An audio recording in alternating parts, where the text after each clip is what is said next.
Welcome guys to the Come to Let's YouTube channel. So in today's video we'll be knowing about more of chapter 1 and Java programming language, who created it, who built it and many more.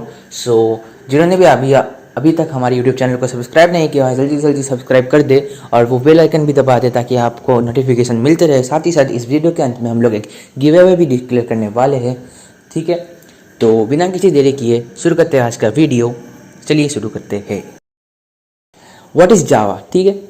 तो जो हम सीख रहे हैं वो क्या है? जावा एक ऑब्जेक्ट ओरिएंटेड प्रोग्रामिंग लैंग्वेज है जो जेम्स गॉसलिंग द्वारा बनाया गया था सन माइक्रो सिस्टम्स पे, उनके कॉलीग्स द्वारा और उनके खुद के द्वारा, ठीक है। और इनिशियली इनका नाम पड़ा, इस लैंग्वेज का नाम पड़ा ओक। जेम्स गॉसलिंग जिन्होंने इसे बनाया था उनके ऑफिस के सामने कुछ ओक्स के ट्री थे, ठीक। और उन्होंने उनके नाम के ऊपर अपने प्रोग्रामिंग का नाम रख दिया, अपने प्रोग्रामिंग लैंग्वेज का नाम रख दिया, ठीक है। तो Java is an object oriented programming language developed by James Gosling and his colleagues at the Sun Microsystems, and initially it was called Oak. In 1911, the Sun Microsystems, which is at Colorado, USA, developed a complete language as a part of research work to develop software to consumer electronics. तो in 1991, Sun Microsystems ने एक software, एक programming language बनाया for software development उनके research work के अंदर, ठीक है। तो यहाँ पर कुछ दिया गया है, कुछ लाइंस वगैरह दिया गया है ताकि आप लोग इसे पढ़ के आप लोग जान सके कि किसने बनाया था इसे, क्या क्या क्यों बनाया गया था, ये कैसे मार्केट में आया, वैसे तरह। तो मैंने एक मेन पॉइंट है इन सब में जिसे मैंने हाईलाइट किया है कि the platform independence. Java platform independent है, ठीक है। इसे हम लिनक्स में भी यूज़ कर सकते हैं, माइक्रोसॉफ्ट में भी यूज़ कर सकते हैं, एंड्रॉयड में भी यूज़ कर सकते हैं, ठीक है। तो ये इसका एक मेन फीचर है। और यहाँ पर और भी लिखा गया है कि जावा पहले आया था एप्लेट्स को रन कराने के लिए और धीरे धीरे स्टैंड एलोन प्रोग्रामिंग के लिए भी इसे यूज़ में लाया गया। तो जेम्स गॉसलिंग जिन्होंने इसे बनाया था उनके बारे में भी हम थोड़ा बहुत जान लेते हैं, ठीक है। तो James Gosling is a famous software developer. He was selected United States National Academy of Engineering for his achievement. In 2007, he was appointed an officer of the Order of Canada, which is Canada's highest civilian order, ठीक है। यहाँ तक आ गए। तो इसके बाद हम आते हैं basic features of Java. First point है कि जावा एक ऑब्जेक्ट ओरिएंटेड प्रोग्रामिंग लैंग्वेज है। ऑब्जेक्ट ओरिएंटेड प्रोग्रामिंग लैंग्वेज क्या होता है ये हमने बताया था पार्ट 1 में, ठीक है। अगर आप लोगों ने नहीं देखा तो जल्दी से जल्दी वहाँ पर जाए और वो वीडियो पूरा देख के यहाँ पर फिर से आए, ठीक है। तो सेकंड पॉइंट है कि Java programs are both compiled and interpreted. Compiler और इंटरप्रेटर दो अलग अलग चीज़ होता है, ठीक है। पर जावा में ये दोनों फीचर्स इनेबल किया गया है। It can access data from local system as well as from internet. Java local system से भी जैसे डाटा एक्सेस कर सकता है वैसे भी इंटरनेट से भी वो डाटा एक्सेस कर सकता है, ठीक है। तो Java does not require any processor inclusion to run its program. तो जावा में कुछ प्रोसेसर या फिर इंक्लूजन नहीं लगते, बट कुछ प्रोग्रामिंग लैंग्वेज ऐसे वैसे है जहाँ पर ये यूज़ किया जाता है, ठीक है। तो जावा केस सेंसिटिव है, सबसे बड़ा point. Java is case sensitive. The lower case and the upper case is easily distinguished by the programming language. Java में लोअर केस और अपर केस डिस्टिंग्विश किया जाता है, ठीक है। उसके बाद आता है compiler and interpreter, the main point of today's class, ठीक है। So what's an compiler? A high-level language need to be converted to a machine code, binary code, so that the computer can understand the program after taking required inputs. High-level language को machine code या फिर binary code में convert किया जाता है computer द्वारा ताकि वो लोग आसानी से इसे इंटरप्रेट कर सके, ठीक है। तो the conversion of high level programming language to the machine level programming language और binary code is usually done by two possible ways, compiler द्वारा या फिर इंटरप्रेटर द्वारा, ठीक है। A software that accepts the whole program in high level programming language and converts it to a equivalent MLL, मतलब machine level programming language, is called compiler. Being faster, it creates difficulty to correct errors as it displays all at once. Therefore, a compiler is a translating program that translates the instruction of high-level programming language to a machine-level language. ठीक, तो एक software जो कि accept करता है high level programming language as a whole और output क्या करता है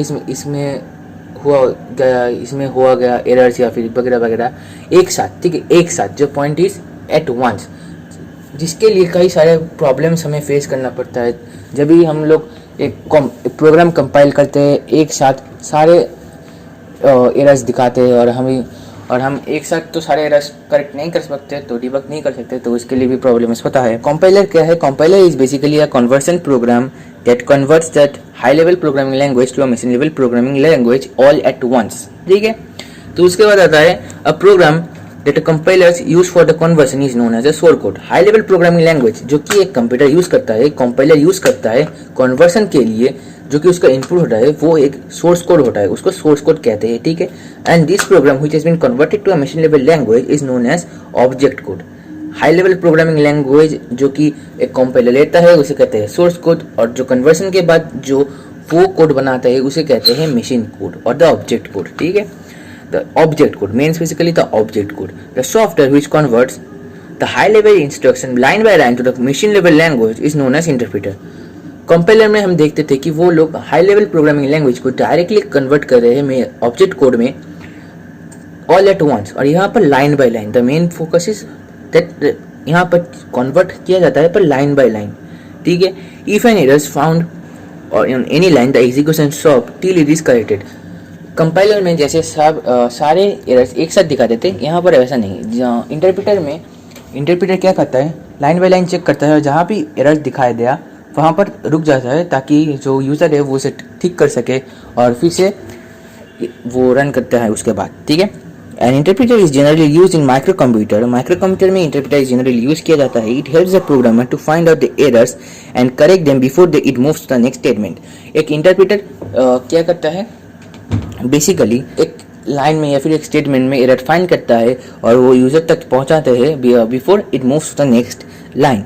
ठीक है, compiler and interpreter are basically system softwares which are also known as program language processor. ठीक है, तो लैंग्वेज जो कि एक हाई लेवल प्रोग्रामिंग लैंग्वेज उसे सोर्स कोड या फिर सोर्स कोड से एक बाइनरी या फिर एक ऑब्जेक्ट कोड या फिर एक मशीन लेवल कोड में ले जाने का जो दायित्व होता है वो लैंग्वेज प्रोसेसर्स के ऊपर होता है। लैंग्वेज प्रोसेसर्स कौन दो है, इंटरप्रेटर और कंपाइलर। ठीक है, compiler high level programming language को एक साथ कन्वर्ट करता है मशीन लेवल लैंग्वेज में, और इंटरप्रेटर वही सेम काम करता है लाइन बाय लाइन।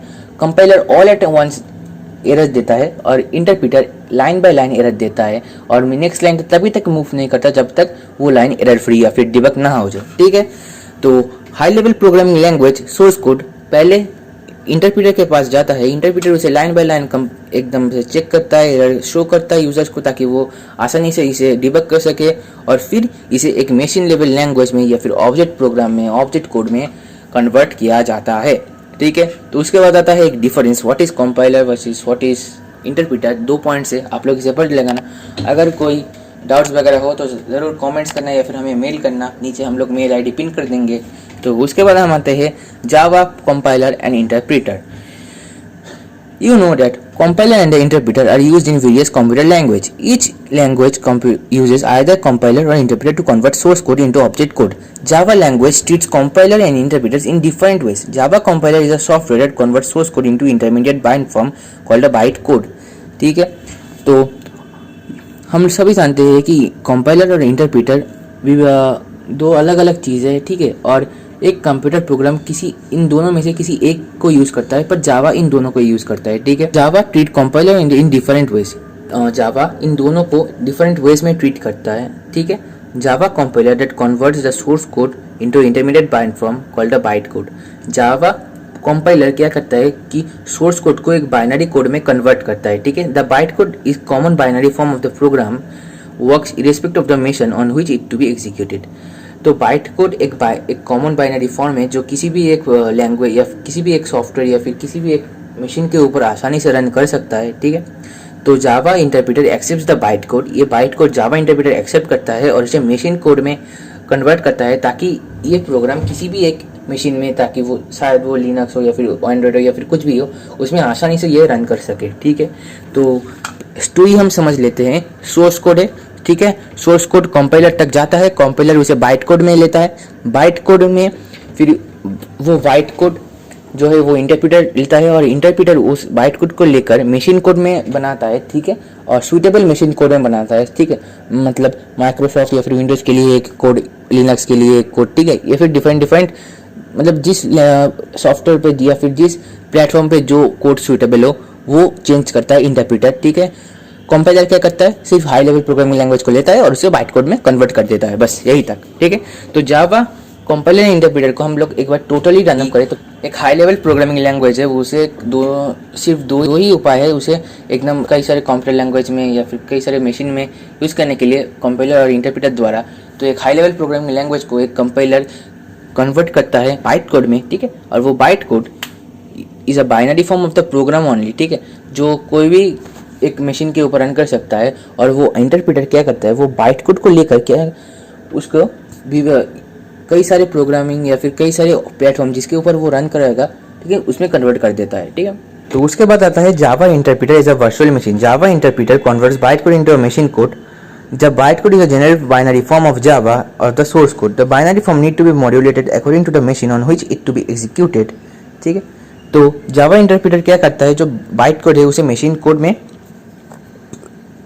लेता है, ठीक है। तो बाइट कोड क्या है ये तो हम लोग आगे ही जाना कि बाइट कोड एक जनरली बाइनरी फॉर्म है ऑफ द प्रोग्राम ओनली, ठीक है।